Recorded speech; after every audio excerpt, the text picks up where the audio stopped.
Hello and welcome to the Fed by Farmers podcast with me, Cammy Wilson. And me, Iona Murray. Today we are joined by Robert Ramsay. Robert, do you want to be introduced as being farmer at Newlands, or do you want to be introduced as advisor at the SEC? What do you want to be introduced as? Both. Can you do both? Right, we'll do that. Yeah, we'll do let's that. do both. Today we're joined by Robert. Now you know who he is. Ideal. So we have Robert here with us, and we're going to get chatting with Robert about various topics later on. I see him as my man with a finger on the pulse with all things, I was going to say academic, but that's maybe not quite right, with all things policy and you know, government-based type things. You're the man for that. So we'll ask you a few questions about that in a second, and also the farming too. But we need to say thanks to our sponsors. Of course we do. Who's the sponsors, Iona? Crystalyx and Animax. Yeah, and Tracesure bolus. Tracesure bolus. We had a funny. You won't. The podcast isn't out yet, Robert, so you won't have heard it. But Iona thought that Tracesure bolus was like Find My iPhone. And then it was like, she's like, how does it trace the bolus? It would be quite handy. I did the cow thing when you've got 3 boluses in the pen once you're finished and don't have a clue where it went. So that's been really, really handy. Trace your bolus. So you had do that. You had enough boluses for every cow, but you had 3 left. No, I had 3 spat out in the pen. Oh, but you didn't know what cow it Didn't know was. who it was. So aye. Yeah. That's Hey, maybe I interesting. want to do something. Entrepreneurship. Here. I we don't make fun of you, Iona, but really I need a wee thing that's like beep beep beep beep beep beep. Oh, that one's got a bolus still in it. Beep beep beep beep beep beep beep. Oh, that's fine. Oh, it's this one. It could be you. It could be you. It's the Belgian blue. Right, okay, so we've got that. So yes, of course, thanks to Crystalyx and Animax Tracesure bolus. We now have them if you're watching on YouTube. And if you're listening, please do think about watching on YouTube. It's been very popular. We have them sitting in the background here, applicator and stuff. We're going to get a better look at them. Iona and I are going to do a Q&A and have a proper look through it. We'll not keep Robert sitting waiting while I do all my playing about with the boluses, but we will do that. And of course, with Crystalyx, now's the time of year. Is that not right, Robert? Now's the time of year your sheep need extra high energy. Well, it's running into the key bit, isn't it? Exactly, but this crucial this point is the now. Point. We've saved the money, we as well make sure we get a crop of lambs in the ground. So we were literally talking before the podcast started. There's so much grass about Ayrshire just now. It's like you could save in the concentrate feed and just make sure they get their high energy like they get from Crystalyx. That's me. Said my bet you'll hear more about them later in the podcast. Iona, Yes. do you want to start Robert off? You got a question for him? Yes. I think we should start off at the beginning. Robert, where did you grow up? Oh, the beginning. Yes. So the beginning, I am, our dad's a GP, or a retired GP. Was my GP? Yes, yeah. Oh, there's a great story to share as well. Make sure that's shared. Sorry to interrupt. He's not allowed to share lots of GP stories. But Iona can. Confidential. Okay. yeah. Okay, If that's good. I'm the patient. That's exciting. Cool. Yeah. So dad was a GP. He was the eldest son of a dairy farmer in Mauchline. He left, decided he didn't want to be a farmer, became a GP, and then realised he probably did want to be a farmer again. Went to see a farmer. This would be 1989, I think. I would be 1. He went a home visit to see a farmer who was retiring, and then his wife put the schedule for the sale in his pocket, and he bought a farm. And that was that. So he bought 90 acres just at Loudon Hill, just outside Darvel. And at that stage, I was probably, my brother and sister were a bit older. So by the time the sale was through and things, I think I was just turning 4 when we moved in. So I was at the point when farming was the coolest thing ever. And I basically from that stage never wanted to do anything else. So that was how we got into it. And then from there, we've had a few opportunities of land and bits and pieces round about us, and probably have grown a bit of a monster. I did a degree in Edinburgh and became a consultant. I don't have enough ground. My business isn't big enough that I'm home full time. So I actually think I'm really lucky that it's not too big that I'm home full time, because I really do. I think I've got the best of both worlds, and I think I've got the best job in the world as well. So, how nice. Yep. So what happened to the dairy farm? So my uncle's still in it. So your uncle's still there? Yeah. So my father was one of 3. So his other 2 brothers were farming. One of them died a few years ago, and the other one is still in Mauchline as well. So it's. I take it he was older. No, he was younger. He was the middle one. Dad was the oldest, and then but he wanted to go the GP route, and that's how. Okay. Yeah. And did your dad give up being a GP when? No. He was like me. He just kept it lit really. And Sunday, we're here on a Sunday, and this is my farming day, so I had to cut it short a wee bit to to be here today. But yeah, we just basically love it and make it work. And what is it, your farm? Beef and sheep. So nice and straightforward. And Interestingly, your Loudon Hill is now everybody in Ayrshire will know where Loudon Hill is. Many people out with Scotland or within Scotland will know where Loudon Hill is. But Loudon Hill is actually very, very famous and made more famous in a recent movie, although they decided not to film it at your farm. Is that right? That was a real sore one. What was the film? Tell us the film festival. The Outlaw King with Chris Pine. What's the story of the Outlaw King? It's all about Robert the Bruce. It's all about the Scottish Wars of Independence. So the Battle of Loudon Hill was the first major victory for Robert the Bruce, and then also Wallace had won, and then way later on the Covenanters had a battle there as well. So historically, it's been a really, really important place. But I think we're done with fighting, though. I'm optimistic. It's we're not safe no enough more now. Battles to come. There's a wee bit of a battle with Dad this morning, right? And that was slightly separate. Yeah. Right, up the hill, Robert. The Scottish clan lords fighting amongst themselves. I suppose that obviously it's geographical. The reason there's so many battles there. I suppose it's Irvine Valley. So it's just like a funnel into there, I take it. Yeah, so the Irvine Valley runs. We sit right at the very top of the Irvine Valley, and it's a volcanic plug, similar to like Arthur's Seat in Edinburgh. So it's basically the lump of basalt that was left in the middle of a volcano. The rest of it was swept away with a glacier a long time ago, and then we're left with this big hard lump that's a real.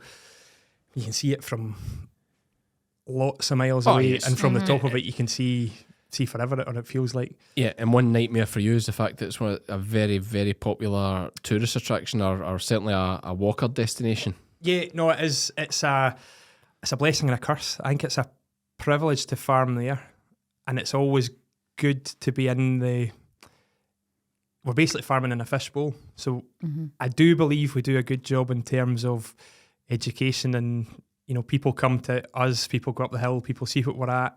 People see that we're not necessarily doing a bad job, hopefully. But then some folk are just a nightmare. Some folk are like... What, like? Dogs, drugs, drink. I say drugs. The drug thing was actually more of a fly tipping of a cannabis farm. That was quite an interesting one just a few weeks ago.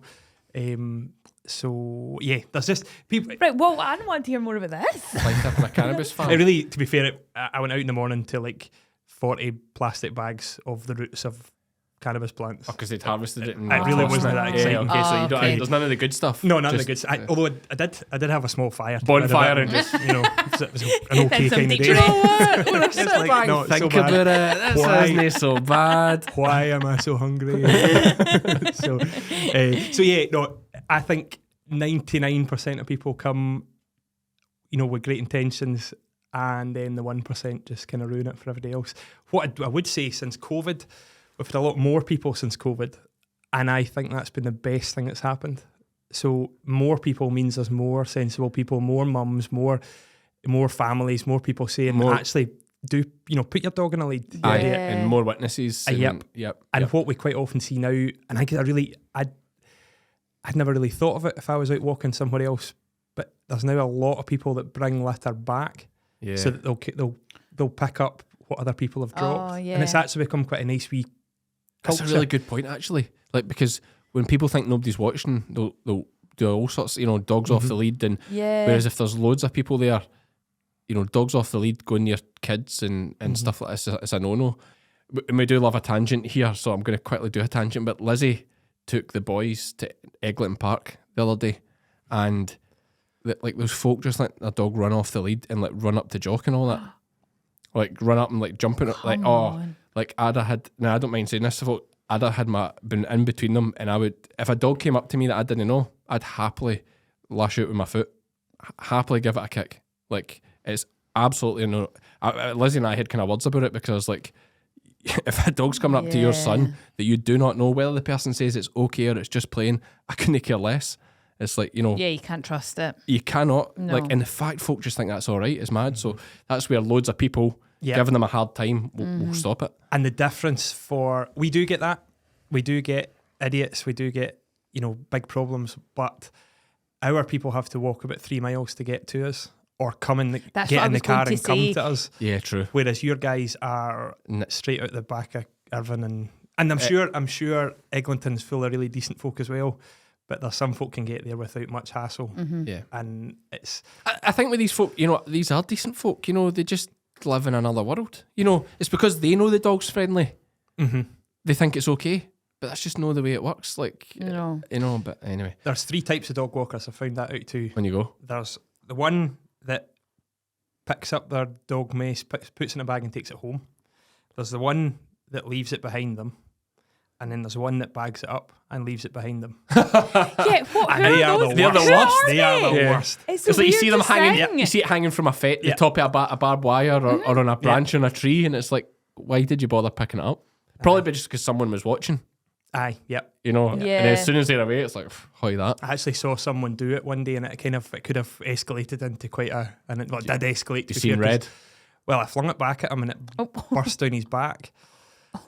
So there was he did accuse me of being, you know, a certain type of person, and there was some big words used, but we parted on pretty negative terms. So my kind of rate extension to the, you know, we do. Here's what farmers do. We do a lovely job. I probably didn't do a great job that day, but he'll not come Keep back. the heat. I like it. I like it. So should we hear about what did you study when you went to uni? I just want Robert's looking at me because I'm just like, just because Sorry. I went on a wee tangent and it is quite exciting, I'd like to know the story about that. So the Outlaw King, just to give a wee bit more, is following the story, essentially kind of following the story of Braveheart a little bit. You know, William Wallace is dead, and then that kind of incentivises or unites everyone behind the Bruce, and it goes from there. And it's actually, I believe, quite factually accurate. Until the very end. Until the end, when they don't actually have the battle at Loudon Hill. Or Just the way the battle goes. No, they did. They kind of had basically a picture on a stick of Loudon Hill in the background that was basically that made it accurate. But no, they spoke to you before they made the film. Was that correct? Oh, we had a contract nearly signed with them to have it at home, and it was quite a lucrative budget. Like, it was quite a good gig. It'd have been a proper pain in the arse, but it was about £500,000. Like, it was a big. Aye, but not for you. For no. Aye. What? However, it involved all stock off for like 3 months. It was no bother. No, absolutely. But the reason they didn't come was because it was too green, and they found somewhere more accurate.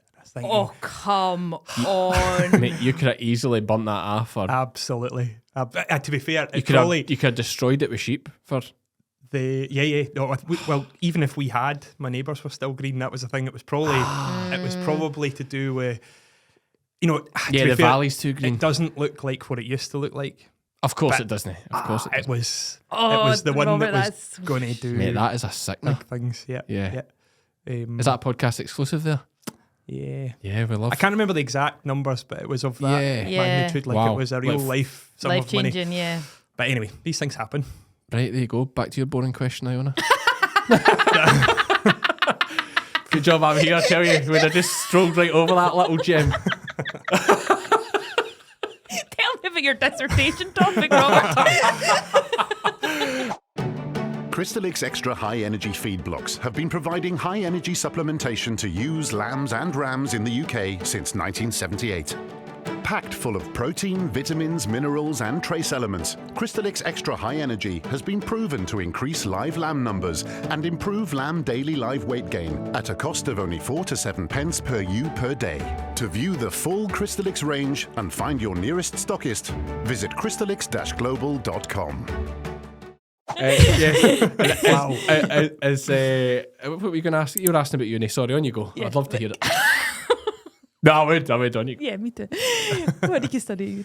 So I did agriculture at ACC in Edinburgh. So it was at the time when it was still very close to Edinburgh Uni. So I stayed in uni halls. I shared a flat with a business management student and an economist. And I was quite keen to do that. Not necessarily an economist, but people that weren't talking about cows and tractors. Yeah. Because as it happens, the rest of my life has been about talking about cows and tractors. So it was quite good for that kind of 3 or 4 year period just to have a bit of the real world in your life. So, but yeah, it was good times. That was the the best, actually. Was it? That's a lifetime ago. You did that, didn't you? Uni? Yeah, I went to uni, but I was in Dumfries, so not the same as Edinburgh. Is Dumfries got university? Well, have I not told you this? Kind of. University of Glasgow? In Dumfries. In Dumfries. Oh, this is like University of West of Scotland at Ayr. No, did I? Have I It's not a told college. you about this? It's really a college. No, it's the University of Glasgow. But I didn't realise they had the Dumfries campus. So I Oh, thought right. I'd got into Glasgow and then went to apply for the halls and then realised it was in Dumfries. It's a hell of And a what was the commute. course? Primary teaching. Ah, okay. How's that going for you? Really well. I utilise it every day. Working with Gabby. Touche. My sister, Lovely. my sister's got a degree in European Union Studies, French and Italian. You know what she does? What? Primary teacher. There you go. There you go. Lizzie's got a degree in zoology and geography or something like that. That's right. She said that in the podcast. There you go. Kind of linked. It's worked out great. Well, Yeah. she has a good way of tying it in. It's to do with working with animals and something to do with multiple countries. So it tied in with her being a professional shearer. Feeder. I got into do physio as well, and now I always think how different my life would have been if I'd done that. Doing physio. Physiotherapy. I don't know. Is physio? I don't know if that would be for me. But imagine being like a sports physio and but going quite- about with like the sports teams. I know, but they must be really hard jobs to get. Yeah, but I'm great. Do you know, it's like saying I want to be a doctor because I want to go and work for Scottish Rugby. It's like, And then you land up in Muirkirk as a GP. exactly. And onto the... Did you see what I did there? Who was hosting this? Nice, I know. That's a lovely. Also, get- side note. We'll get onto the fact he has a podcast Yeah, host as well. that's Of course, a very good podcast host, and we'll give that a good shout out. But I want to hear your GP story about his dad. Okay. Let's hear that. Okay. Is it safe for work? Is it? Yes. Yes. So It's I've It's very nice, actually- Robert. Actually, Right. you'll like it, and so will your dad. Now, I'm going to butcher it slightly because I did message my mum and dad to get the exact details, but they're currently on a flight to Tenerife, so I've not heard back from them. But it was either me or my sister was really unwell. So I think it was my sister, and she lost the use of her legs, like when she was really young. She was really young. God, I remember this is a fun story. This is so depressing now. Yeah, no. Did she get them back? Oh, aye. Right, okay, that's okay she then. walks Good. an absolute treat now. All right. Good. You never know. He has a good GP. Really good. And he brought out this wand. We thought it was a gavel. This is kind of an incredible story. And then my mum came through with a glass of water, and then he just tapped it, and it became wine. Yeah.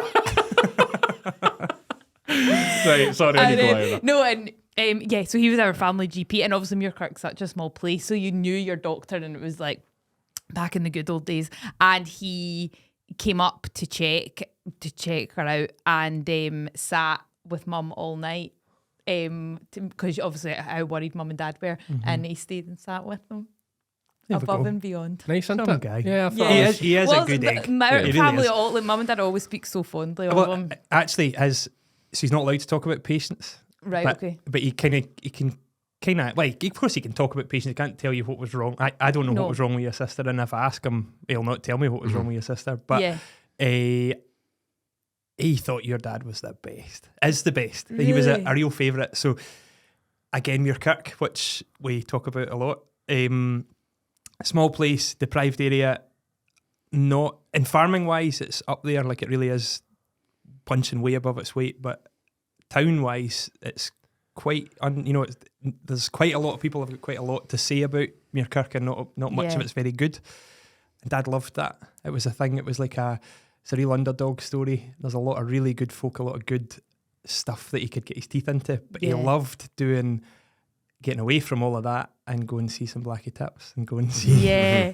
see what we're up to. But John Murray, I always reckon, was the one that had the balance of, success and ego and everything just about Oh, spot that's on. so So nice. There we go. He's And the man. talking about ego, this podcast coming out about a week or about a fortnight or so after Iona's dad topped the Inland Blackie female sale. Yes. And you were there yesterday. Let's go on a wee tangent with that, just Okay. very quickly, because it should be mentioned. 5,800 Yes. for a Blackie Gimmer. What's Yep. a Blackie Gimmer? A 2-year-old female. A 2-year-old. Folk, there's becoming like a drinking game now with the podcast. It's how many times can you mention Muirkirk and how many times can you mention Blackies? They seem to come up in every single podcast. So yes, a 2-year-old female in lamb to. Who's she in lamb to? That homebred Titan, one. yeah. The one, the homebred So there you go. one. Not even a big known name, just one you've kept yourself. Yeah. And how much is that to do with the podcast, do you think? 0%. Okay. It was a big deal before the Was she podcast. bolus before she went? There we go. No, Dad doesn't bolus. Oh. There's that. There we go. That's Yeah. interesting. Although, do you know what I do like now? Is like, see when you shared it on Facebook and it's like Iona's dad Uh-huh. and not like I'm normally John Murray's daughter. And now it's becoming Iona's dad. I like that. Aye. It's amazing how it switches round. So no, that's good. So well done to John Murray. Fantastic. So yes, back to Robert. We did touch on the fact that he has a podcast. You listened to one of them? Yeah, I didn't realise just until Did yesterday. you listen to the one with Cammy? No. No. Oh, have you No, done that was a long time It was a ago. long right? time ago. Really? Yeah, probably 2 years ago, maybe 3 years ago. It was about dogs. Oh yeah, that's right. Must have done two. Have we done two? No, I think we did one. I think the other one was for you, was it no? Oh, that's right. Yeah. You did one previously for me. Yeah, so that's So I've been on it's the Farm Advisory Service podcast. Mm-hmm. Very good. Yep. I like it. I tell you the best one of it. I will give you credit. You are good because you usually ask the questions I'm thinking, which I quite like. But I really like the lady who does is it a monthly roundup or a bi-monthly roundup? Oh, the rural roundup one. Rural roundup, Yeah. and she talks through the beef prices, why the beef, she talks about the global markets, why, like for example, she's talking why lamb prices are so high. Mm-hmm. But then she also will talk about New Zealand lamb coming in and about why she will tell you their prices and how low their prices are. And then she goes on to talk about because of Australia flooding the market for various reasons, and they've got great trade deals with China. And she just explains, she'll talk about wheat. Wheat prices was a big one in the last podcast she did because they're down to £170 a tonne. And falling. And the talk is all very negative about where that's going. In fact, the talk seems to be that boys will be growing it next year to sell the straw because the straw is now worth You more. are joking. Yeah, I think the straw is almost worth as much just now. Barley straw will be worth more than barley anyway. Yeah. Yep. Why? It's a commodity. Yeah. It's part of it not such a wet year. A lot of it just getting chopped or left in the field. And are some people getting paid to chop it? So barley's a commodity. So What does that mean? So it's basically priced globally. So it Right, okay. depends. We can bring it in really easy on a boat. Okay. So what's happening globally, it really affects the cereal price. Straw's not, because straw is really bulky and horrible to handle. So we haul it from the east to the west. But we had a dry spring, so straw was short. So there is less straw out there. And this year there's hardly any winter crop in. So there's the expectation for next year is that the straw will be even more scarce next year. So that always, whenever you talk about the scarcity or talk about quality or whatever, the price starts to dribble up the way. So Interesting. Yeah, well, I think that is going to be a big shocker for a lot of folks. And another good reason to look at slats, like sheep slats. cheap slats, yeah. I don't see cattle slats coming back in, but sheep slats. So are they banned? No, cattle slats. Yeah. No, not banned. It's just slurry is a big worry. Like slurry is moving forward, and you can stop me, Robert. You know more about this than me, but I believe like slurry is a big problem moving forward. It looks more and more they're trying to get you away from spreading slurry. Does Why? that sound about right? No, so they want us to get away from spreading slurry badly Okay. and managing slurry badly. So we need to have a system that's self-contained and clean and tidy, basically, so that sheep slat system's not really exposed to that. To be fair, if you build a tank that's a metre deep, it'll do a full winter for the sheep without any easy. dramas. I think they say something like, now it might be a wee bit wrong here, but like 3 feet would do you 2 years. Yeah, So probably, your metre would do you 2 years. Depends how much you used. Oh, the of course, slats. of So course, if you of put course, yeah. fat lambs, If fat they're in it, lambs on it and then yeah. use and things. So, but if you, it's an expensive one-off cost. But I think there's there's quite a few folk in Ayrshire now on them. Really suits this part of the world when we can get sheep off the ground for that kind of 80, 100 days through the winter. Rest it, grow some grass, turn your ewes out to lamb. So I would absolutely, like if I, when the day comes that I get a farm and we get ourselves settled, I would be looking into getting a slatted shed.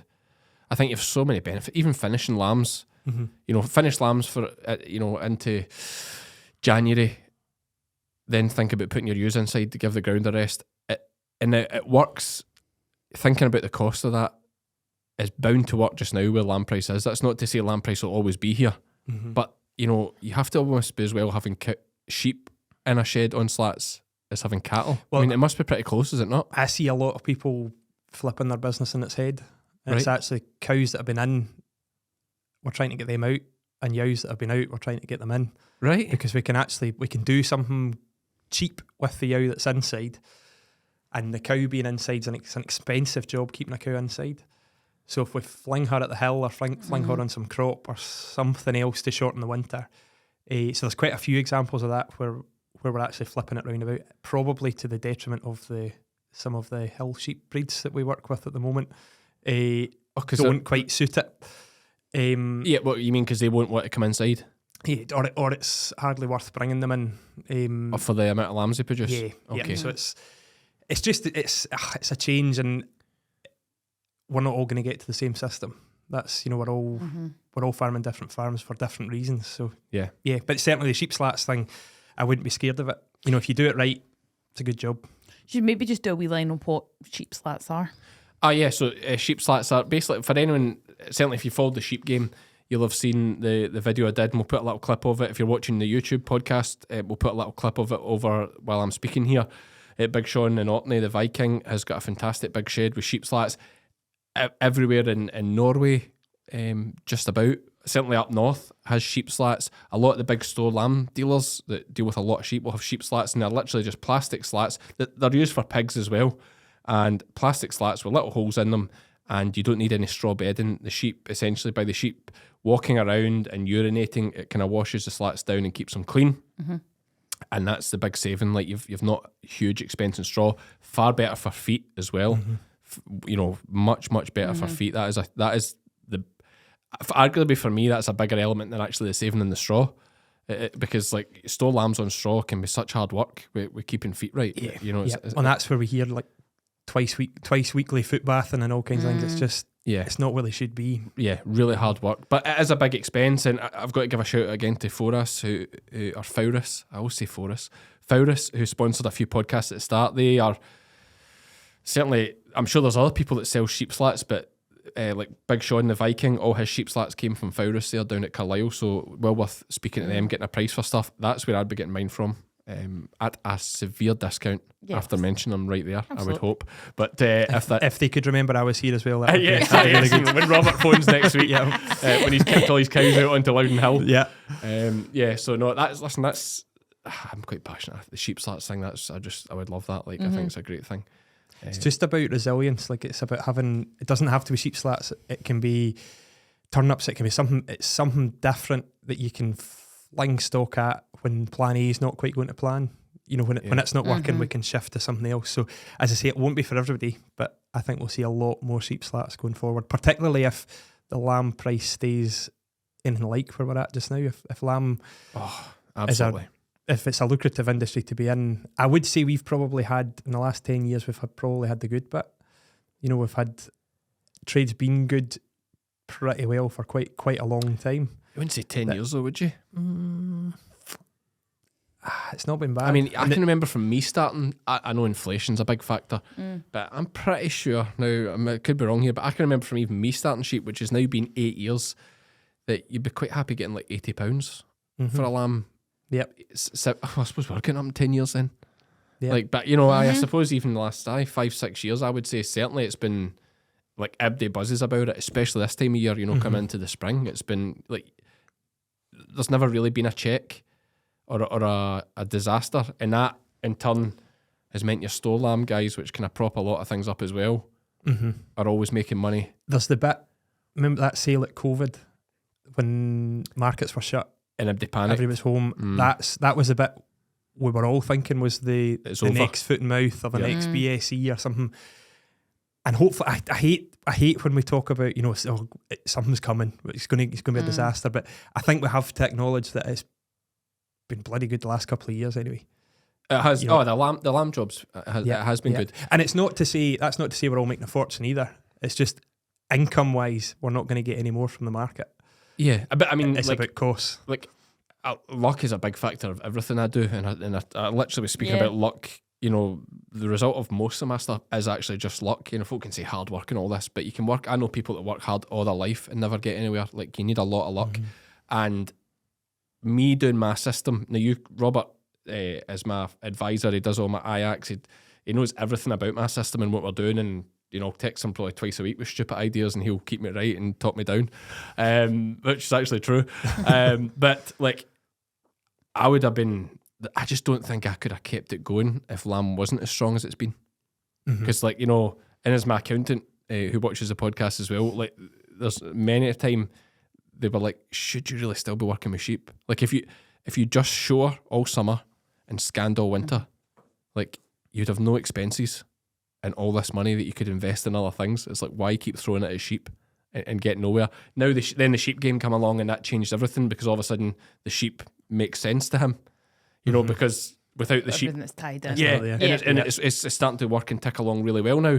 But yeah, there was a point there, like, if lambs had been a disaster, I couldn't have kept it going. And there would have been a point when all the market, people in the market, everybody gets criticised in the market, everybody's talking. Probably plenty of folk would have said, just stay in the police. Just stick with it. Easy job, cushy number, plenty of money. But you get that even now when lambs are a good trade. People would say that to you. Yeah. But it's always people, and I said this to people all the time, and I absolutely stand by it. It's like, what I'm doing now is far easier than being a police officer. Like that. Like, folk don't. I think folk. And I talk about the farming bubble a lot. I'm very fortunate. I've seen both sides. I've seen what actual, like, what real life's like. What real life is like. I thought before I joined the police, I knew all about the real world. I knew about life and death and hard work. And just the way the world was. And then you go to these high rises in Glasgow, and you deal with the people that are really poor, like really poor. And you realise, actually, I've came from such a privileged upbringing where I've been totally sheltered from all of this. And it was a real eye-opener. And I did always say to people as well, if they talked about, why stay in the police, or far easier than that? Well, first I'd say, no, this is a doddle compared to being in the police. And the other thing I would say is, nobody's ever tried to stab me. Yet. While working with sheep. You know what I mean? Like, it's rare that you hear about a farmer getting stabbed at his work, unless it's doing himself with a Heptavac needle. But do you know what I mean? Like, the danger element has to be taken into it as well. Like, being a police officer, I'm saying this here now, being a police officer is far harder than being a sheep farmer. I can't speak for all farming, but what I'm doing just now, working with sheep, definitely. So there we go. We've lost a lot of fans there. That is my opinion.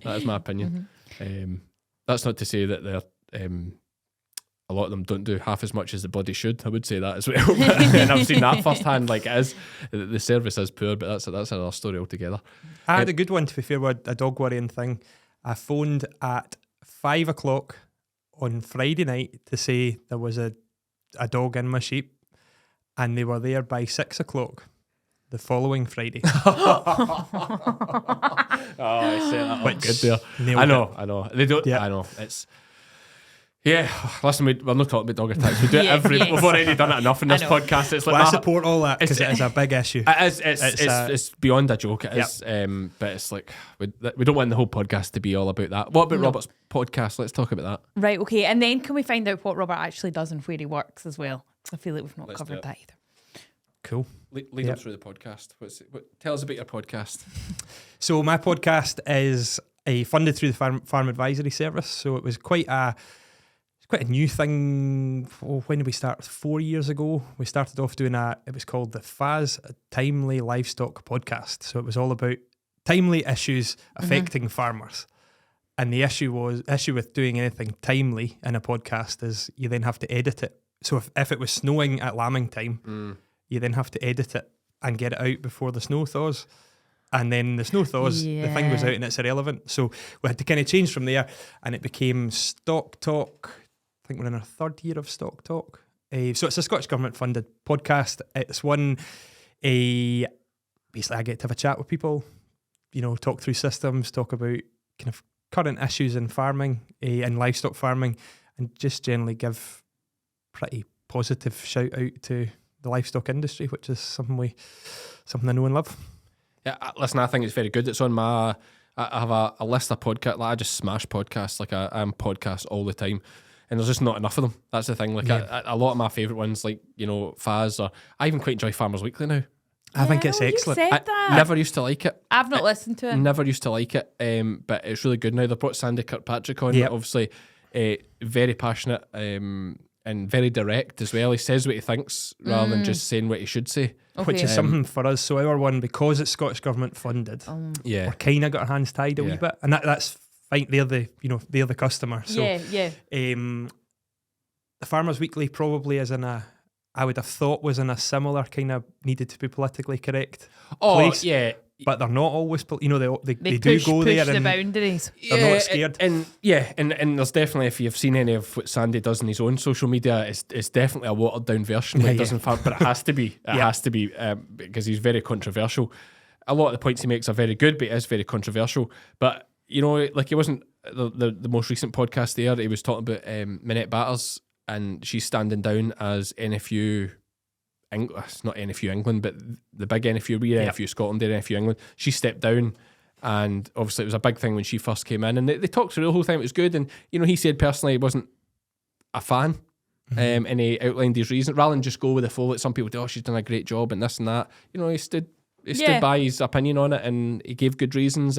But he could see other things she'd done well in that, and I thought it was a good open debate. So the Farmers Weekly is good. The thing from this, and editing this podcast, and I know from our one, the work that must go into that Farmers Weekly one is colossal. There's so many bits to it, and different people speaking, and the news and prices and slipping away for an interview here. And it's all scripted. Like it's obviously scripted. So that's the time to put into that as well. Somebody's had to write a script, and I'm not saying it's scripted as in they give their own free opinions, but their links are scripted. This week Steve Thompson met up with Minette Batters and asked her how she thought the conference went, and then it links to an interview, and it keeps you moving. It's a very good podcast, but it's time. They have the money. I take it. I mean, there must be at least one full-time job in editing and sorting that out. It's a big gig. Oh, at least one. Oh, probably more. Yeah. How many do they do one a week? One a week. Yeah.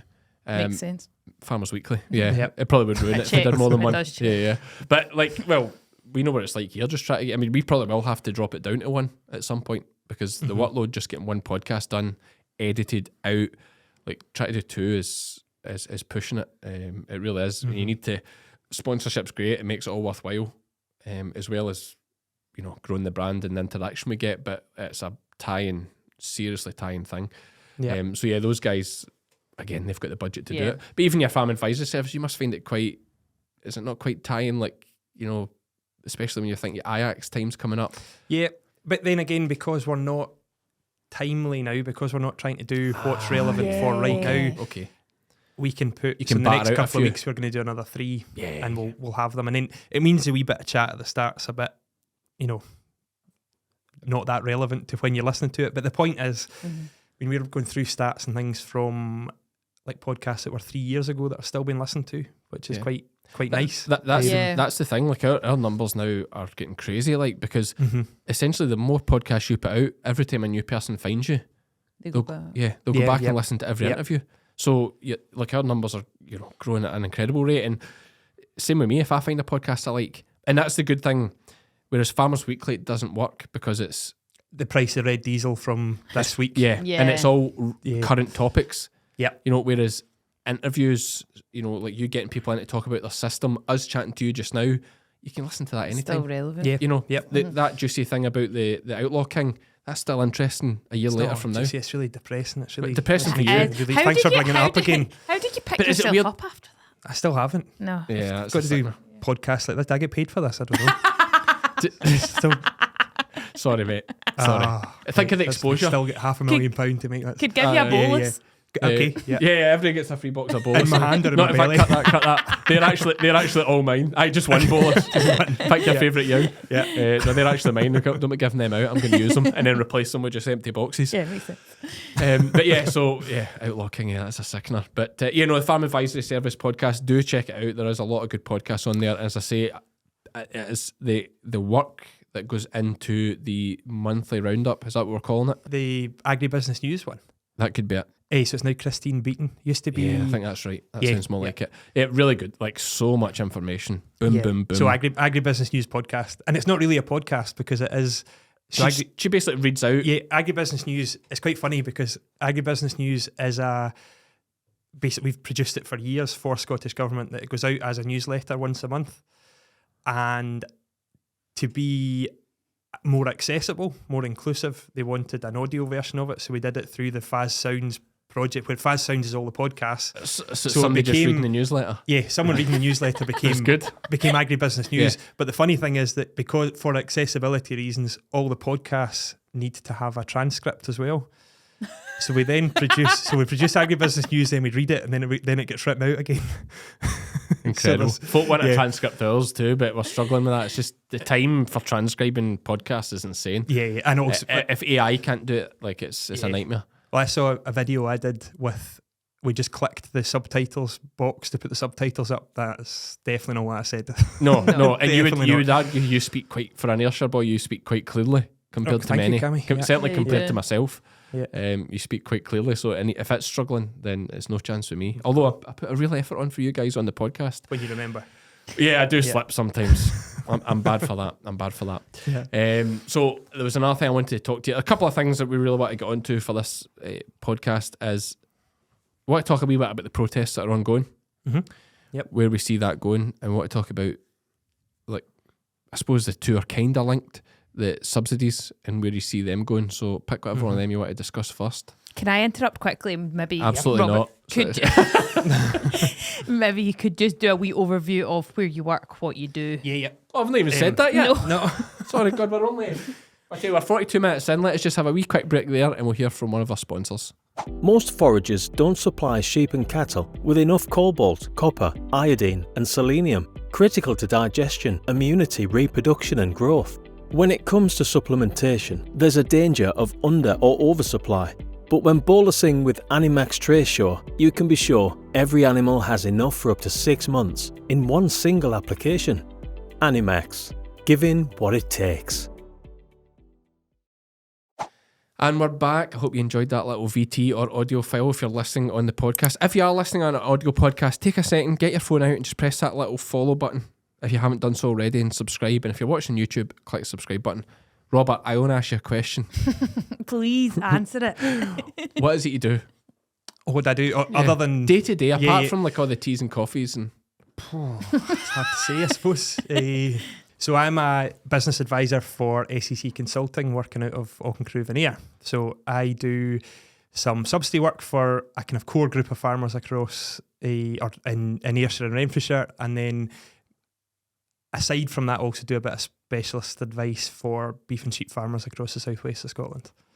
So in terms of the subsidies, are you advising? What are you advising? So really, we are doing, for about 6 weeks of the year, our kind of core job is filling out IAX forms or single application forms for subsidy purposes. So in Scotland, we fill out, we still get an area-based payment, which is really very much appreciated.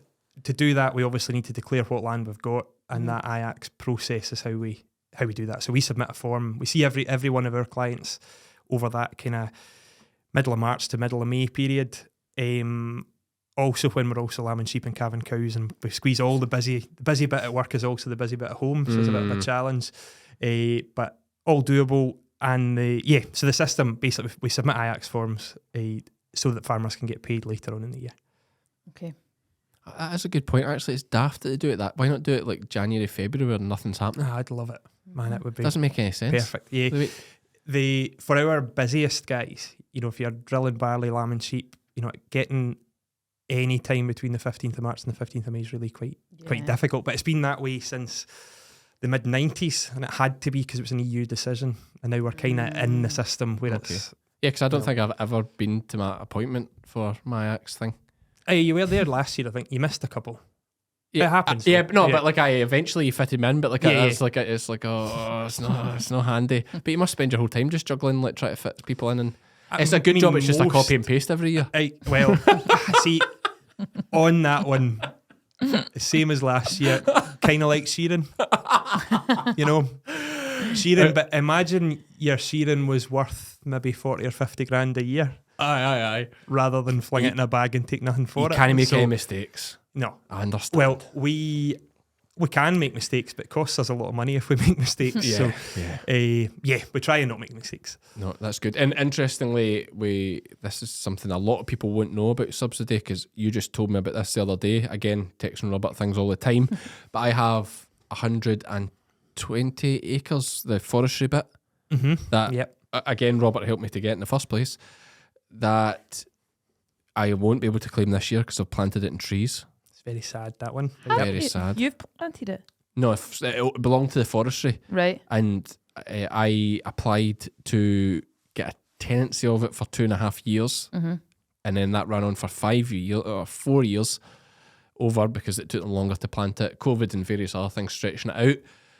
But as part of that, that was my first dip into the National Reserve. Now, for anyone that doesn't know what the National Reserve is, that's essentially a pool of entitlements that if you're... Do you have to be under 40 or just anyone? Depends what way you go, but yeah. So if you're under 40 and you've never claimed before, you can basically dip out the reserve for once. You only get one go at it. Essentially, your first time, you get to dip out and have a go. So for that 120 acres, plus a couple other wee little bits I had, we dipped in.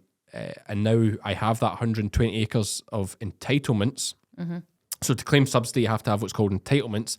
And the easy way to look at it goes by hectares, is the proper way because of European and all that. But we're all acres here in the UK. So for every acre of entitlement you have, that allows you to claim, obviously, an acre of subsidy.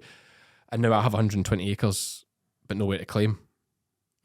Shout out to anyone if you've got 120 acres and you want me to claim it for you, give me a shout. There's a joint venture to be had here. But it used to be that if you didn't claim for 2 years, you lost those entitlements. Yep, that's not the case anymore. Why?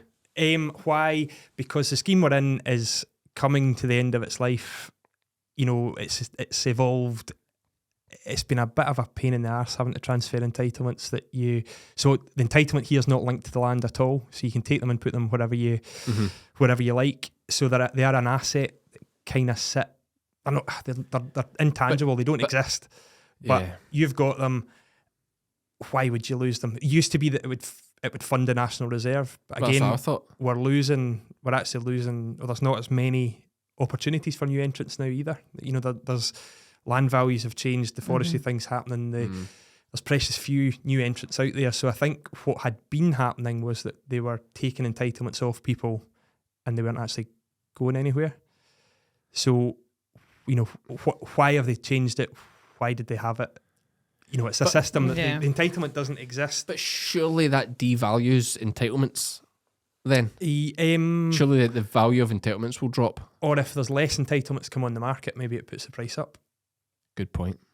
So I would expect what will happen. But can you not buy entitlements out the National Reserve? No. So you can only buy entitlements if another person is selling them? Yep. Right, okay. And you can only dip once into that National Reserve? Yep. I would say it would definitely put the price up then. That's interesting. Time will tell. It's one of those things. We'll know they have to be traded by the 2nd of April, so we'll know very soon. They're trading just now, so we'll know. What do you mean? You mean they have to be traded in order to claim them? Yeah. Any entitlements are to be sold. If I was buying your entitlement off you, I would need to do it before the 2nd of April. Yeah, that's 6 right. weeks before the 15th I have, of May. again, through yourself, I think we bought them through Lanark Market, actually. We bought entitlements one year for something. I can't remember what now. And yeah, that was the process. We had to get it done by a certain date. What is 120 acres of entitlement worth? So we do work in hectares, contrary to what you said before. So the 1 unit of entitlement is that's 1 only hectare. because you're following the European guidelines. And also because, you know, hectares are actually easier to measure, easier to work in, and it's quite a good It's system. easier to measure. It's 100 metres by 100 metres. Whereas an acre is a chain by a furlong. It's 22 yards by 220 yards. It's 100 metres by 100 metres for a hectare. Yeah. You go in I never knew that. 10,000 square metres. So what is it, like 2 football pitches is a hectare? How wide's a football pitch? 50 metres? 50. No idea. So 2 football Or-ish. Aye. You know, the problem is a football pitch. They change does it depending vary how in good their size, wingers are. Yeah. That's true, actually. They do. Yeah. Do they? Yeah. Teams can decide the width. The length has to be. No, they're allowed like 7 metres in the length and like 4 metres in the width. Why? It's funny, for rugby, Scotland, when we used to be really rubbish, we used to, or there was a while there we used to make Murrayfield. Murrayfield's got a huge pitch. Yeah. And we pulled it right in, made a teeny wee dead ball area and made the pitch Dead as ball small area as we used to be- possibly used to be could. tiny. And now, In football, it's like a lot. And rugby. But it's to add to the home advantage. You know, if like, say for example, Man United were coming to Luton, they might want to pull the pitch in as tight as they can. That way, the faster wingers and the better players don't have as much space to take advantage. I just can't believe you're allowed to just change the size of the pitch. But it's only a couple of metres. It's just like It's not going to make any difference. No, it does make a difference, but it's just a wee home advantage thing. You know, it's just a wee thing. It's not massive, but that's how we're saying some football pitches are. Whereas a hectare is 100 metres by 100 It's always metres. a hectare's always a hectare. Right. So where were we there? I got Yeah, lost, so sorry. I interrupted you. You were telling me that I was talking nonsense, which is not the first time. And I was asking how much would I get for my 120 acres? So your 128 acres is somewhere about 50 hectares. So you'll be trading somewhere about £145 per hectare Right, okay. So for it's region 1 ground. That's for the that is green region stuff. 1. Yeah, so it's is that about $7 grand-ish? It'd be worth, if you're not going to use them somewhere else, it'd still be worth selling them. You think so? Yeah. Is that your advice on it, to sell them? I would rather- say I would sell them, and then if you ever get another block of ground down the line, buy them back. Would you be worried? Like, my worry is that if I just sit on them and the system changes, they're then worthless. Yeah, so sell them. So, okay. Yeah. There we go. A wee twinkle in his eye there. But it makes sense if they're talking about changing the system away from land-based or area-based payments. Then, yeah okay. We might need to talk about this further. There we go. Wage rise. 7,000. That's quite a lot more than that's more than I was thinking. I think, the caveat there is we do need to sit down and make sure you're actually not needing them elsewhere. And I've got my calculations correct. Yes, So- we might. There might be the odd wee bit we can put an acre or two here and there, but no, that is interesting. That was my worry. Like, I thought they've done away with this 2-year usage limit, but if they do away with area-based payments, if you sit on them, you could lose a lot of money. Mm-hmm. So and there wouldn't be no compensation or anything. It'd just be like, No. tough luck, it's changed. Yeah. Well, the thing is, at the See, end, this will apply to a lot of folk. at the end of a scheme, so at the end of the scheme, it dies and the next one's born. So whatever happens, often there's a historic, and I think that will happen this time, is there's a historic kind of carryover, so a kind of transition period from the old scheme to the new scheme to stop any big cliff edges, big massive Yeah. changes. But if you've got unactivated entitlements sitting doing nothing, I think Tough. you may as well sell them. Yeah. Right, okay, we'll need to chat about this. Yeah. Glad we had this free advisory session. I'll charge you for it later. It's all right. No doubt. Find another No place doubt. to put it. No doubt. So no, that's interesting. That is something more to talk. And I tell you what, that'll apply to a lot of people. Yep. Like that chat will apply to a lot of people. And that's the value, touting for trade here. That's the, that Ajax conversation. There's a lot more. The actual core bit of, the job. The copy Yeah. and paste bit is just a small part of it. That's like you can't copy and paste. in the old system, you could a bit, but the kind of close replica that we produce, the wider conversation you have in there, Absolutely. is, I think, Yeah. where our value really is, because that, particularly now when it's changing, when we're heading into a new policy environment down the line, it's getting your ducks in a row to make sure we maximise the gains and minimise the losses. And what way do you see it going? So it's interesting. We're lucky. So in Scotland, I don't want to get political, and I'm not getting political. Do it, mate. This isn't the Farm Advice No, I Service. know. We're allowed to say whatever we Yeah, want. no, and This is the Iona Murray podcast. You can do what you like here. She cannot be cancelled. So it's what I meant was I don't want to fall down a rabbit hole of comparing like England, Wales, Northern Ireland here. We're lucky because we are actually behind the curve. So Scottish Government have taken more time to come to the position they're in at the moment than the other devolved governments They've rushed have. into things that aren't working. Yeah, so I think where we're going to, there's plans in place and things that are, you heard Martin Kennedy at a NFUS conference. It's about NFUS and Scottish Government and others working together to come to what we actually need to deal with the challenges that are in front of us. Yeah. The old system doesn't deal with any of the challenges that are in front of us. We were subsidised basically for having land, which means we do support active farmers, we do support young people, old people, but we don't It's not linked to support food production. Yeah. We don't. Well, it's not linked to food production. It's not linked to biodiversity very well, and it's not linked to It's carbon. actually not linked to anything. No. Other than the land, Yeah. like you So say. there's greening, so there is Yeah, greening, okay, which kind of does. But then you're greening, you grow grass, and you're defined as being green Yeah. by default. So it's it's the old systems. We can't hark back to just keep it the way it is, because it's not going to meet the 2045 targets, 2030 targets and things. However, when you see what's happening down south and what's happening in Wales, they've jumped straight in, and we are likely. So there's now I'm waffling here. There's now I think this is good. I love this stuff. Like, there's honestly. now a commitment that 70% of our future support payments, we don't know how much money's in the pot, but 70% of that will go as direct payments to support active farmers. How we define an active farmer is going to be a different Well, that was question. the only caveat from the First Minister's announcement at the NFUS conference. And of course, anyone listening from England, Wales, it's all different, as Robert said, everywhere. But 70% is great, but you don't know what it's 70% of. Yeah. Do you know what I mean? Yeah, It's like 70%, but actually we're cutting your... And the other worry is, was it 60 million they took out the pot? How much? Yeah. Like, the other worry, somebody made a good point to me, is that what they might do is inflate the next budget, or sorry, they'll say your next budget includes a repayment of that, but actually that's just the reduced budget. You know, they've just hidden it in that new budget type thing, so it looks like they're giving you it back. Like, they could say, oh, the budget was actually going to be 12 million, but you're getting 22 million. That's the first 10 million paid back. But actually, it was always going to be 22 million. But actually, it was always going to be 22 million. You know, like there's always ways around about it. We're actually going to have Jim Fairley in, are we, Iona? Yes, we are. Jim Fairley, MSP, is going to come in. Jim's a good guy, and we'll chat to him and we'll see what he thinks on the Jim, for anyone wondering, is the new Farming and Connectivity Minister working under Mary Goujon. Would that be correct? Yeah, I think so. Are you going to ask him lots of connectivity questions? Actually, Hamza Yusuf touched on the connectivity bit quite well, I thought, although I forgot it already. We'll find out. We'll ask Jimmy Sell. It was a thing going back to my graduation. So I graduated in 2010, and I can't remember who the speaker was, but the speaker at the graduation said the two biggest things you guys are going to face, or the two big buzzwords that you're going to deal with, are carbon and connectivity. So it was all about broadband and internet access. And unless it is that. No, I think it is. I'm sure it is. Right, okay.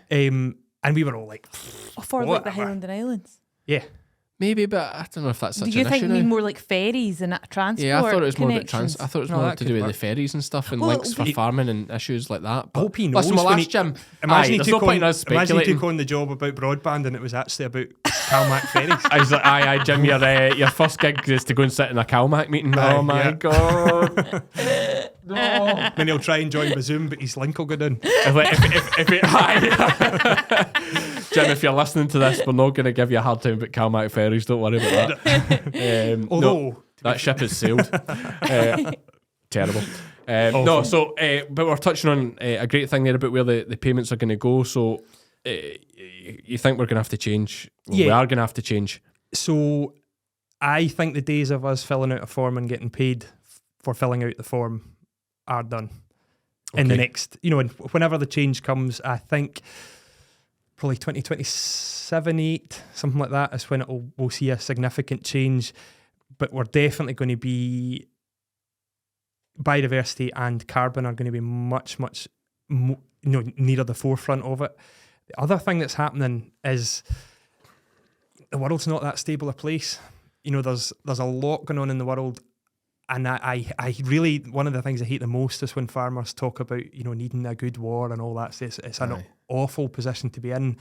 However, I do think we are in the position where food, we have to be able to, and to say we have to be able to feed ourselves, we have to make a better effort of feeding ourselves. So I think there's a lot of ducks beginning to come in a row for farming. I think the media attention we've been getting, the scrutiny we've been getting pre-COVID was really, really negative. The beef, lamb, dairy story, that was all corrupt money. Like that. Yeah. Like, I mean, I have a real negative view of media anyway, and social media, and like just genuinely, like even stuff you hear here, don't believe anything. Like honestly, I just think, see, unless it's somebody you trust in your own personal life, don't believe anything you hear anywhere, because it's always got a spin on it. It's like you go like dive deep into the web and look at crazy things like the reason Vladimir Putin's invading Ukraine. You can actually spin a story either way. Like there's actually, if you look right into it, the reasons why he's doing it and the way America's pushed and pushed ever since like the Berlin Walls came down, all of a sudden you start going like, right, okay, right, this is a different story than what we're getting fed here. It scares me all that. Yeah, exactly. Like, but the media puts you, and that's what was happening there. Was I'm adamant there was just like big money behind pushing these big vegan companies, and also keeping the attention away from what's really causing the pollution. You know, let's go after the weak guys. Farmers are all wee tiny. It's actually, communities, I think it's tiny businesses. When we're on conspiracies, I think, you know, there's one. Now this is a Joe Rogan podcast. There's one industry that's got the asset that can sequester carbon, and that's ours. Yeah. So you stop or you change what we're doing, hoover up ground. You know, the ground inflation in land price has been huge. Who knows where that goes? But certainly so the scrutiny that was on us has changed, and I think that's really, there's a positive story to tell there. As soon as the shelves went empty during COVID, it flipped. Yeah, it totally flipped. And all of a sudden, it's like, who's helping the farmers? But it's why we need to get our. So we've got money in the bank. You know, we've got, by that I mean in the PR bank. Yeah, we're ahead now. Yeah, we've bounced back. Fine. Okay, yeah. As a Scottish farmer, and we'll come back to support schemes down the line. Protest-wise, we've got absolutely nothing to talk about just now. And you and I spoke about this. You said that as well. Like, and I think we could do all the good that we've done, all the work that's been done to highlight all the good stuff that we do and what we are. That could all be, you know, it could disappear overnight if we play our cards badly here. And there's a chap called Ollie Blogs, I don't know, Ollie Harrison, and he spoke out a few times, and like, you know, I've seen him getting a lot of, I'm not saying hate in the comments, but people having a go at him in the comments for his stance on the protest, but he's actually bang on. He's like where's he from? He's an arable farmer down south. He's English. Lancashire, English, that kind of way, and you know, he just makes the point that let's not just jump on the bandwagon because people everywhere else are protesting. Like we don't have the same issues like the German and French farmers were having. Actually, we're not in a bad. And he actually refers to England as having it as one of the best.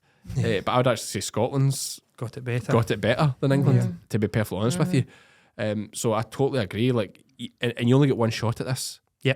Like, I'm not saying you only get one shot, but it's almost like the independence thing. It's once in a generation, and it has to be something that the public come out and support and get behind you, and just doing it because everyone else is doing it, it loses effect. It won't work with the public here. No. You know, we end up like Just Stop Oil. Do you know what I mean? Just a nuisance, which you don't want. So no, I thought he spoke very well, despite folk having a go at him in the comments and that, and I'm actually totally back him on that. Wales is a different thing. Yeah. So what's happening in Wales? So I actually thought it was 10%, but somebody's saying 25%. No, I think it's 10. 10, right, okay. But basically, I think there's a big self-destruct button that's been pushed. Okay. You know, it's wild. Aye, the Welsh government are self-destructing Wales. Yeah. Aye. So what's been cut by 10%? So basically, remind me of the guy that's absolutely ridiculous. The First Minister. Drakeford. Mark Drakeford is. Well, you listen to him speak, he's terrible. Like, I don't even know how he ended up First Minister, but that's another story. And he's Labour, which is, again, I read an article the other day. I say I read an article, listen to a podcast, as I always do. But they made the point of, like, everybody's so sure.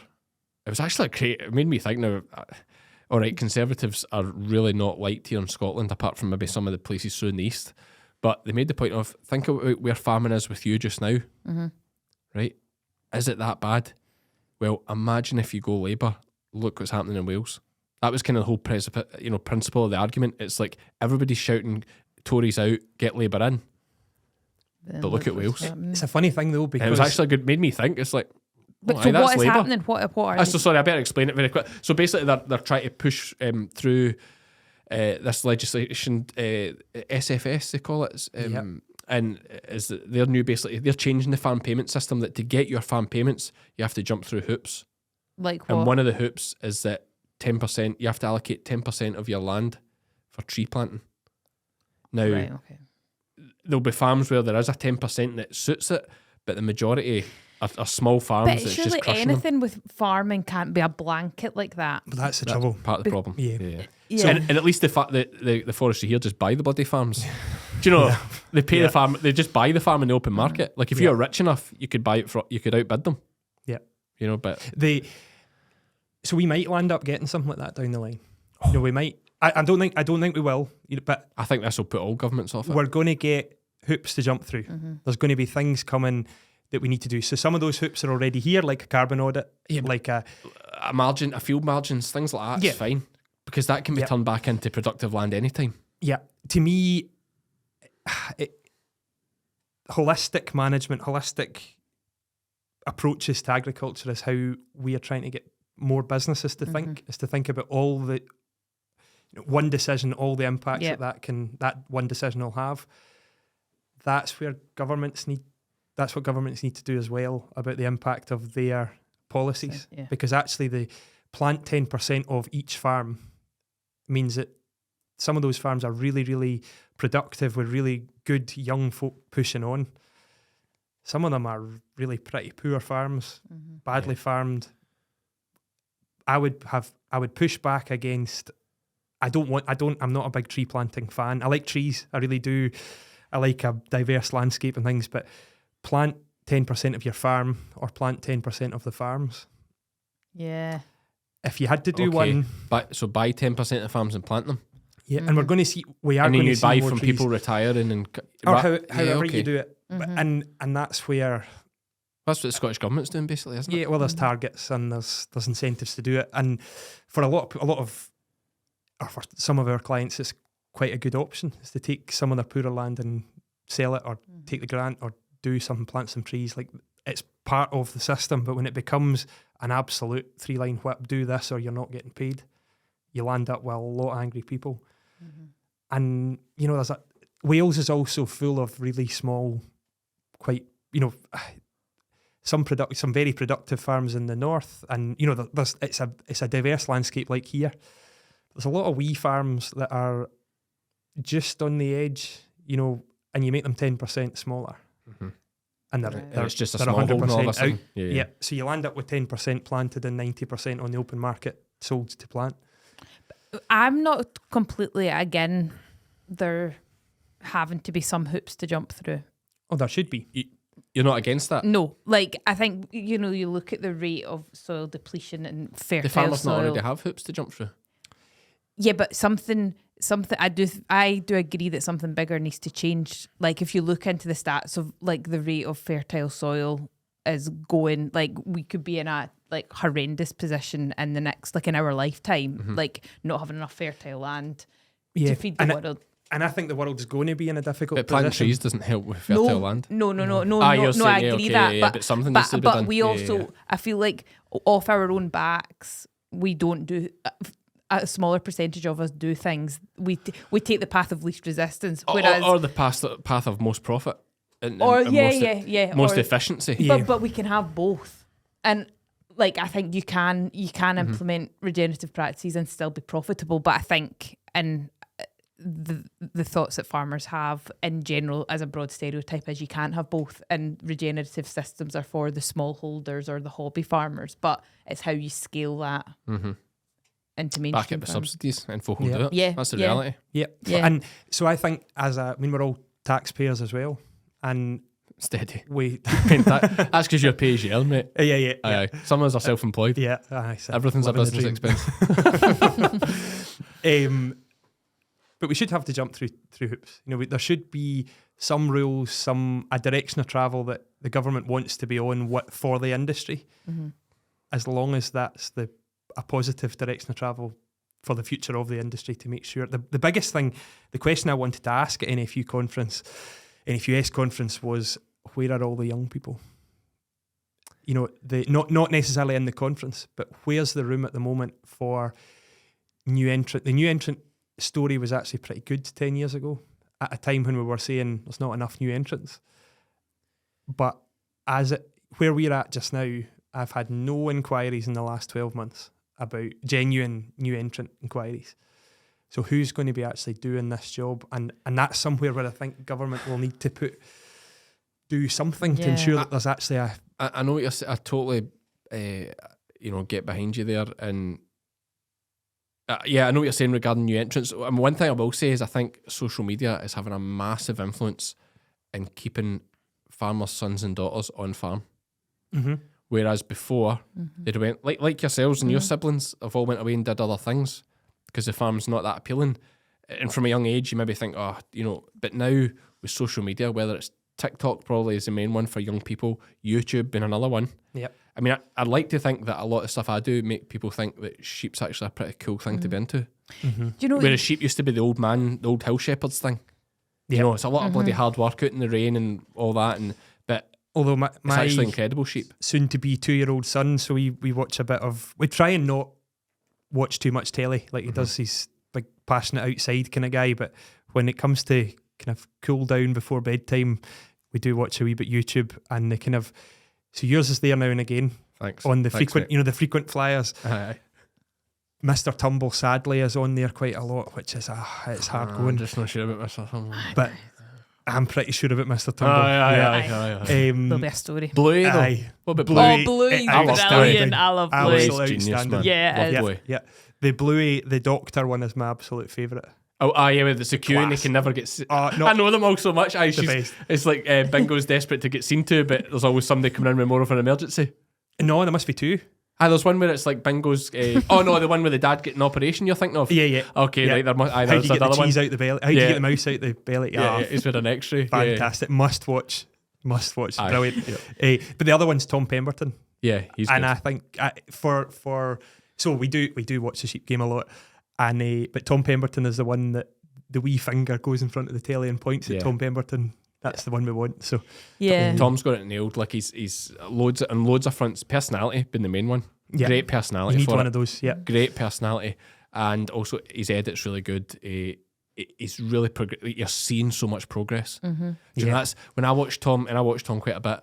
Like, it doesn't annoy me. It eats at me a bit that my channel is just the same all the time because we can't there's Tom builds a new parlour. He puts a new shed up. He's constantly doing new things and getting new equipment and stuff. But it's like for the last 4 years, my channel has just been we're tupping the ewes, we're lambing the ewes, we're selling the lambs. But although I think it's moving forward at an incredible pace, and it's going great, it just doesn't have that thing where you can see the improvement easily on the camera. Come. I 100% will come, but for a YouTube channel, keeping it moving forward and momentum and interest and exciting, like folk want to see new shiny things. They want to see a new shed. They don't just want to see this. All right, the real sheep guys love seeing a new sheep or trying a new tup and doing different things. But for the general punter that wants to watch farming, it's hard without those shiny new things. Yeah. Do you know? And that's where Tom's channel's so good because he's moving forward like at a fearsome rate. Yeah. A fearsome rate. And and it's he's good also to see. not scared. And he of- listens to this podcast, so don't say good. bad about him. Shout out to him. Yeah, Yeah. We should get him on. He's going to come on. I'll come. Yeah. You can just give him a high five. See, you're doing a really good job. We could actually maybe. I actually have thoughts about doing a live show around Christmas time next year. So maybe just keep Tom for that. Okay. Bung him a wee brown envelope and get him to come up and do a With live some show. boluses in it. Some IOUs. 2 tea bags and a bowl. Yeah. Yeah. So I think that's a really and it's rare you make one, but that's a really interesting point. What you said about the social media having a big influence on you, and I think that is huge because I do since starting this podcast as well. I think about it more as why was it just never an option that any of us were going to take on the farm or go into the farm, and then I think back to growing up, going to school. Nobody was from a farm. Like nobody at my school I knew I was about to was say farming. at Muirkirk, but you didn't go to Muirkirk. That's part of the problem. Yeah, yeah. So I wasn't surrounded by anybody who was farming, or so seeing it as a there's nobody else to say, come to my bit, we'll go out in the farm, or I don't know, okay. or just see MD else doing that as a as a job. Yeah, no, listen, I understand, and I think there was a real time, and I think government probably has a bit to blame with this as well. Like it was all about go to university, get a degree, But that's go to university. Oh, that and was now it. everybody's got a sports coaching degree or a accountant's degree.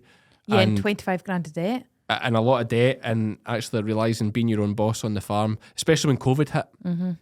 You know, and the only people that kept going and nothing changed was the farmers. You know, and you're outside in the fresh air. You don't need to see anybody else if you don't want to. And the thing as well is it's about changing the business. Like, see if you go and do what your dad did for the rest of your career, that's pretty dull. You know, there's not change. Change is good, and actually coming home and being allowed to make changes is where it's really quite exciting. And I think the kind of generation of 50, 60-year-old farmers now, like the nearing retirement brigade, are probably keener for a young person to come home and change something. Whereas their parents were probably pretty keen that, we milk 100 cows, we're going to keep milking 100 cows. Yeah, okay. Yeah, that's a good point. It's interesting to see how but we're evolving. Social media probably makes them more progressive. Like take your dad, well, he's progressive anyway, but he'll see a lot of things on social media, things you see on TV that other farmers are doing that you probably didn't have 30, 40 years ago. Well, even like shows like Landward and things that Great shout out for Landlord, thanks. You're going to say something good about it and couldn't think of anything. That's good. I don't know if my face will be on there. I made a face. Great. That as well. So that's interesting. But I suppose we better watch our... we're now on 17. Hey, this is good though. It's a great chat. And I do... But yeah, so just to finish on that, really, I want to talk about I think social media is pushing on really far. And it's certainly getting young people to think farming's sexy. I mean, that is the reality. That's what we need. Need people to think actually farming's sexy. God, I'm not talking about like... Sorry to interrupt you. Literally, we did a round table at work when I was at Dumfries House and there was the new centre. We did a round table with people in the industry about basically what needed to happen to get new entrants in. And that was literally what came out. That's what was on the minutes, that we need to make farming sexy. Yeah. Like, I think it is now. Yeah. I think it is heading that. Whether it is fancy tractors or... Hopefully, I think the shearing videos are good for getting people, seeing what shearers do and how they go about the country and round the world and do different stuff. I think it's all good stuff, but a new entrant is so bloody hard. I mean, I've done it, and basically, you and I have almost done it together, sort of from the start. Virtually every bit of ground I've taken on or every decision I've made, I've probably ran it past you. Or certainly, if not quite before often, doing it or after. Quite often it's just, actually I've just taken this on and I'm thinking, why have we taken that? Yeah. But anyway, But it's always good to get your reflections on it. Some of the bigger you should not have done that. Yeah, there is a bit of that. You but then I'm wiser for the next time. Much? Yeah, I'm wiser for the next time after that. But there's been a lot of that. And I was spoken this podcast before that when I started, there was the €70,000 startup grant, and it was you that got me that as well. So another shout for Robert and what he does. And what he did. Obviously, there's not been grants like that for a while, but we've spoken in the podcast before. There was a few boys around the area that got it, and all of them have went on to do well. So it wasn't like it was throwing bad, money just at anything. But it's such a tricky one because, I don't even know if are new entrants the answer. With the way by how hard it is, is our new entrants the answer because it's so bloody hard? Are we actually better looking at retaining farmers' sons and daughters more? Well, I mean, it's the lowest hanging fruit, isn't it? It's there the cheapest way to keep it going. And that's devil's advocate because I'm a new entrant still trying to get a farm, but I'm just wondering if actually... But you need new blood. You do need new ideas. You need new people coming in, and how that happens, it's a real difficult one. That's where social media has a big impact too, with new ideas. There's loads of people who see me do things and will follow in suit and they'll give me a shout about it, or things that Tom's doing. I tell you a great one I've seen, one I can't get my head, I think it's great, is the water troughs in his new shed. Genius idea. You just pull a thing and it just drains and it keeps the water. It's a way of cleaning out the water troughs all the time for the dairy cows. But it's just so simple. You just boom, clean, go again. Why was that not done 20 years ago? Yeah, my father. There's no great science in that. No, but it's that's genius. My father-in-law's just put quite a few of them in a shed, and historically the big trough in the corner would be mucked out when probably somebody had been misbehaving, needing punished, or it was a horrible job to do, so it never really happened. Now pull the bung every time you walk past. Just do it. Yep. I thought it's genius. Why has that not been simple. So we progressive things like that? Social media. Now I can't stop thinking about that. It's interesting for us. We're running quite a lot of discussion group type formats now through Farm Advisory Service, and when you ask, so a lot of that is about taking good people to good places to learn and to develop their own businesses. When we come to the ideas meeting, where do you want to go? It used to be if you asked that question, you went back 10 years and said, where do you want to go? him down the road, he's all right, or him, we'll stay in Ayrshire. No, we could go to Lanarkshire maybe. And now you're getting ideas from people in Cornwall, people in Holland, people, That's really, brilliant. because they're picking them up on Facebook and YouTube and whatever else. Like it's exciting. Yeah. And Podcasts. podcasts. Yeah. Podcasts are actually the best. Route to communication I'll be honest going. with you, they are for me. Like, I just listen to them all the time. Like, I'll listen to Michael Blanche sit and talk about anything. Like, his last one that I listened to was just the other day, was talking about he was at a meeting thing. It wasn't even a farming meeting. Oh, and it's went out my head now. You might not have heard it yet. It was on his Patreon. Pasture Pod I'm talking about, guys. If you haven't heard it, do tune in. It's he's a boy. He's something different. But we're going to get him on here. It'll be a laugh. I actually offended him. I'm not sure. I don't think you can offend Michael Blanche, can't. but I was at a meeting in the Borders, really good meeting. He was there, and I did a podcast with him, so I know him quite well. A great guy. Pastropod is, I think, and for my career in the last probably 2 years, it's probably been the biggest influence, if you like, on. And it's not even just about grass; it's about mindsets. It's all the people he speaks to. And His thing, his About Time podcast series. I felt like he was talking to me. It's like specifically sitting next to me in the car, talking to me about all my feelings. That is the podcast series that most people talk about, and weirdly, this has all came full circle because he was on this week's Farmers Weekly podcast. No, was he talking about that? And he did a Stock Talk one. Yeah, with me. He did So- a Stock Talk one with me last year, and I ended up getting like really. He goes really deep. Mhm. So I went deep as well, and it was really weird. We got Yeah. all emotional and things. It was Oh, good. But then what I said was, at this meeting last week, I said I had my Stock Talk hat on, and somebody made the point about how, were we going to land up having a fight? And I had said no, because the best podcast now is Fed by Farmers. And actually, I would like to just put on record, Michael, you're doing a good job. And this will be a flash in the pan. Pasture Pod's there to stay.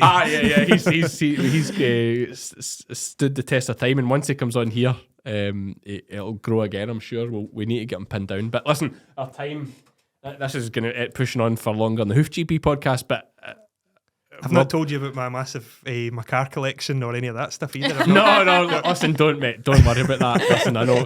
Part two. I heard the Ferrari arriving. I have an L200 pickup and a Fiesta van.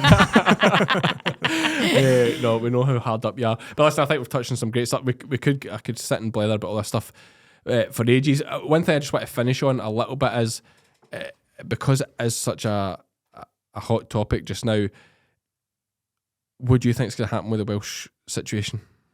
I really hope they can fix it. So I really hope there's What do you think is going to happen? Tell me the end result.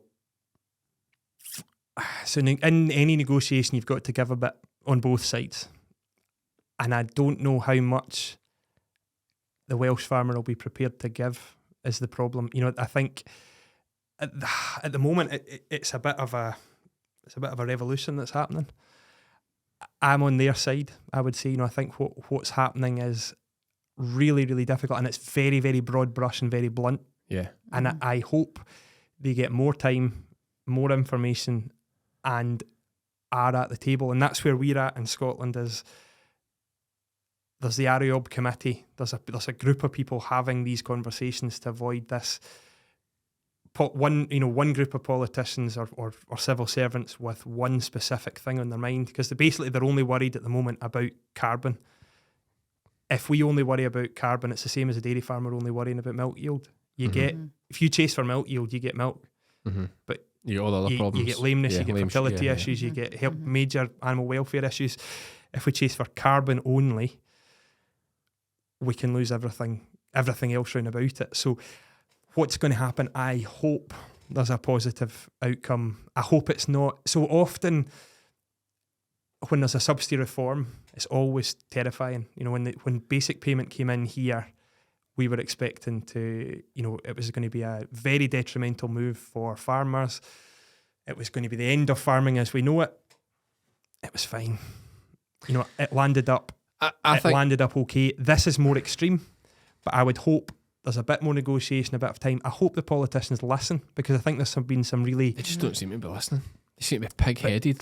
There's some really compelling arguments getting put across, I mean, Nigel Owens has sorted out a lot of stuff in the past, to be fair. So if he's on the he's on board with it. on He board. spoke really well about it. He Yeah, and did. of course, I always give Big Gareth Wynne Jones a shout out. Like he's, Aye. you know, he loves to tackle an issue head on.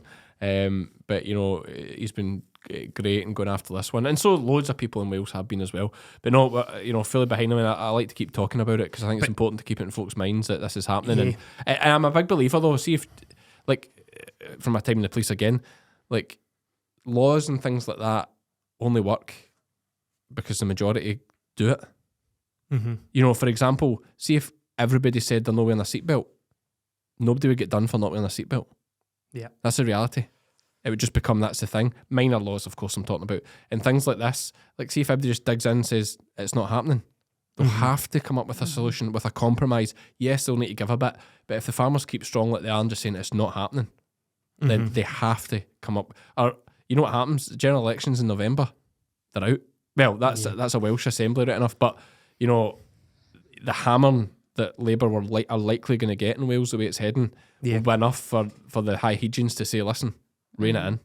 You know, Yeah. I think the Tories. The fact Richie Sunak was there last week, I think the Tories are already smelling blood and thinking they could pinch a few seats. We're in interesting times because there's UK elections and then there's Scottish Government elections down the line. They're 2026, which isn't that far away. So here, you know, that change could be stifled by that.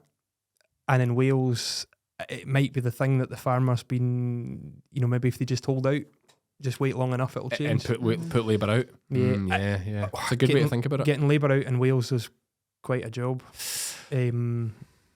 Yeah. But again, if you go to the table sensibly, if there's a table to go to, if you go to the table with a meaningful solution, so that I think if you go as a farmer and say, yeah, we're not doing anything wrong, we don't need to change, we're just going to keep doing what we've always done.